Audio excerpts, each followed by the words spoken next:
Hati-hati, aku ada di sekitarmu. Ki Ju Ji.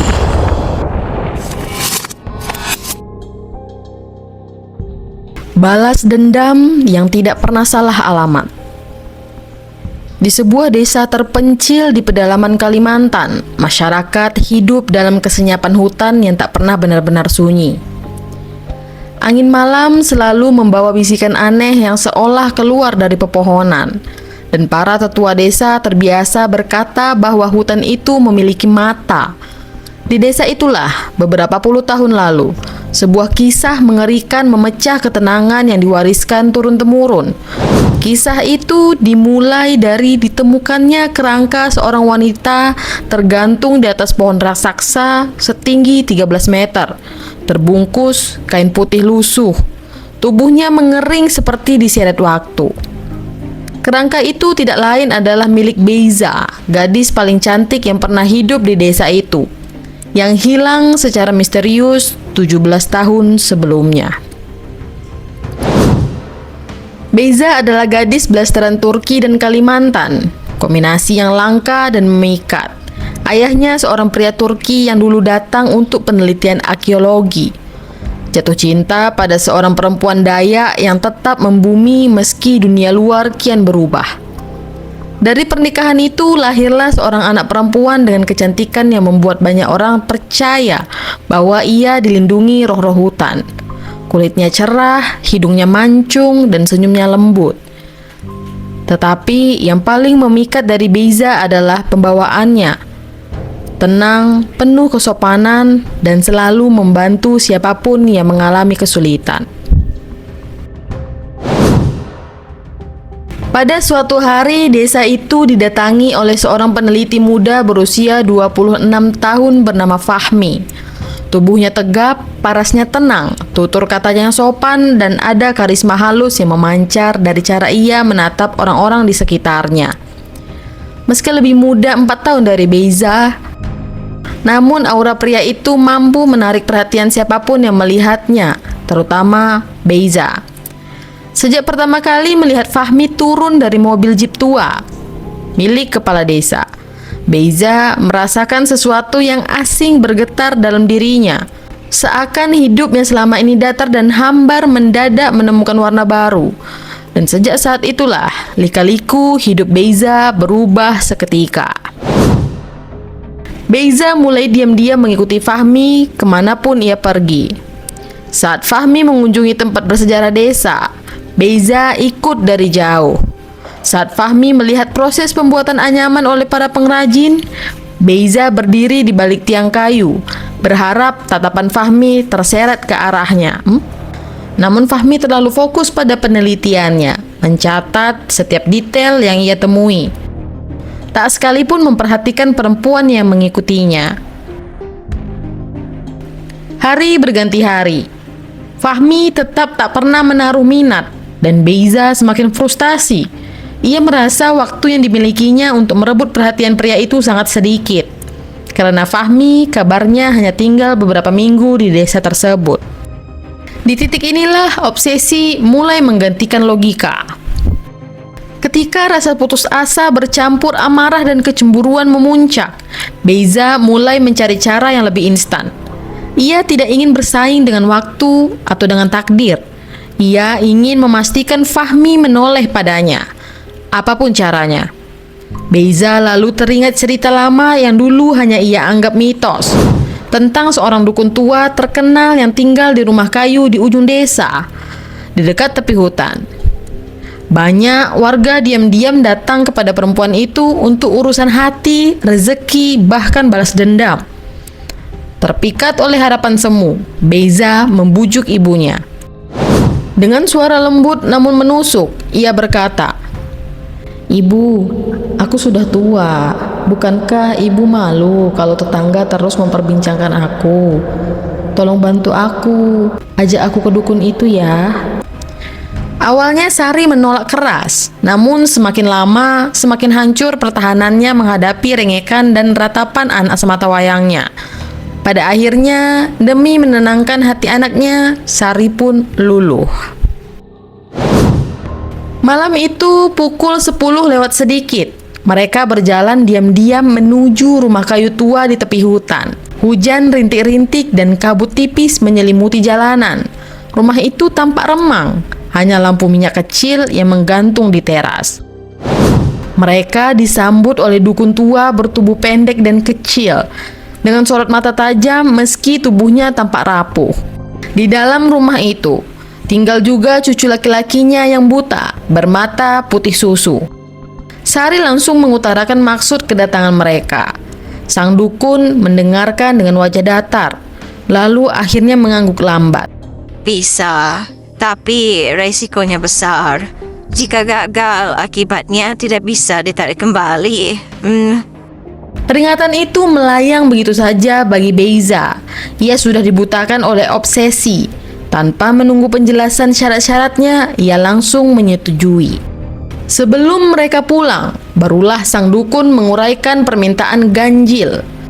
Sehelai rambut atau sepotong kuku Fahmi, darah burung gagak hitam, dan 1 botol minyak kemiri sangrai.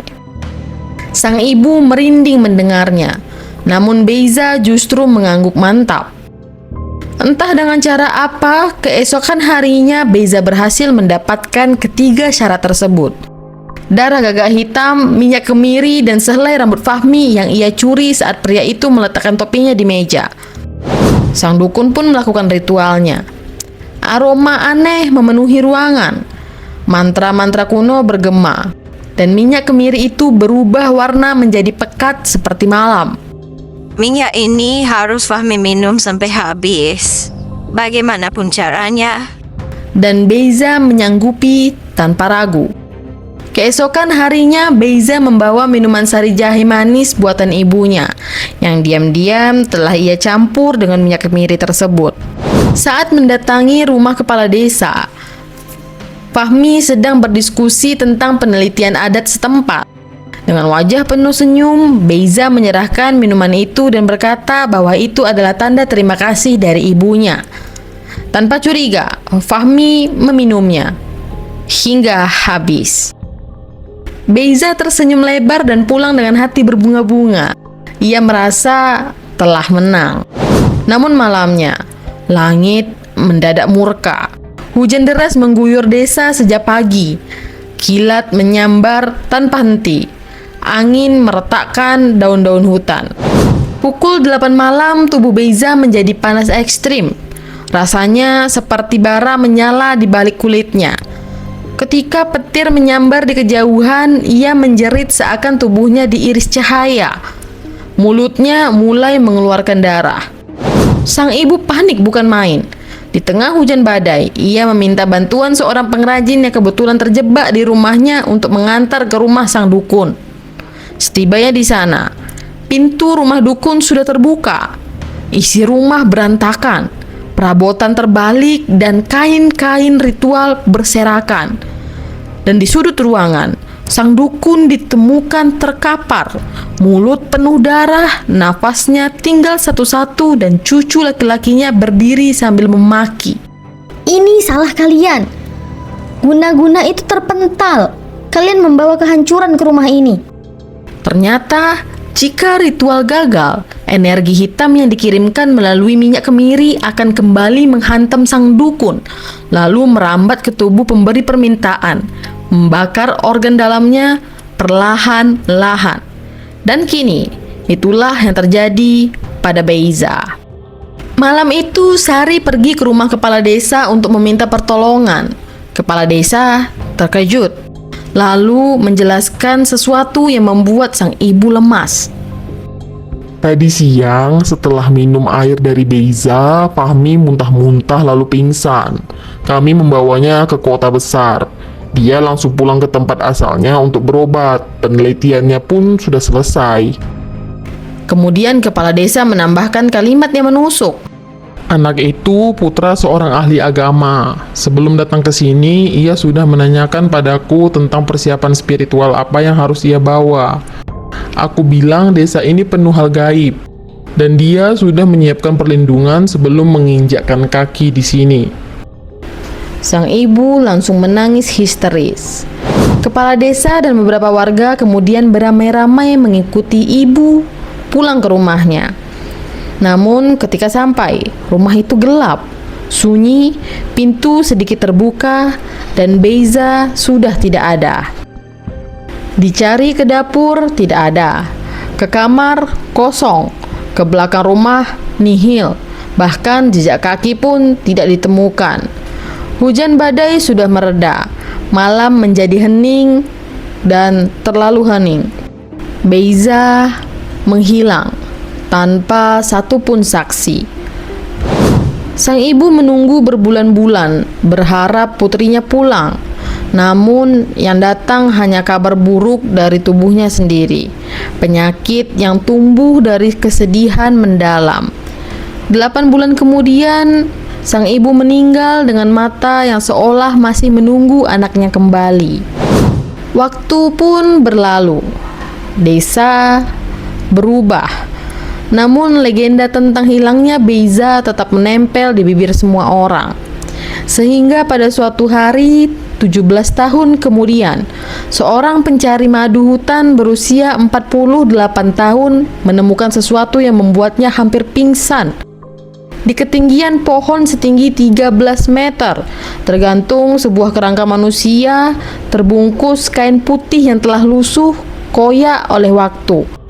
Tulang belulang itu tergoyang pelan ketika angin hutan berhembus. Ketika polisi datang dan menurunkannya, mereka menemukan sesuatu yang membuat mereka yakin akan identitasnya. Gelang anyaman buatan tangan Sari yang merupakan ibu dari Beiza. Kebetulan gelang itu hanya dimiliki oleh 2 orang, sang ibu dan putrinya. Dan di tulang pergelangan tangan kerangka itu, gelang itu masih melingkar, kusam namun utuh. Hingga hari ini tidak ada yang tahu bagaimana Beiza bisa berakhir di tengah hutan setinggi itu, tanpa jejak. Apakah ia berjalan sendiri? Apa ada sesuatu yang menjemputnya malam itu? Atau apakah ritual gagal itu mengantarkannya kepada sesuatu yang tidak mampu dijelaskan manusia? Yang pasti, nama Beiza tidak pernah lagi hanya menjadi gosip tetangga. Ia menjadi legenda kelam yang berbisik di antara pepohonan hutan desa itu, tentang cinta, obsesi, dan hukuman dari sesuatu yang telah gelap, yang tidak mampu dibayangkan oleh manusia.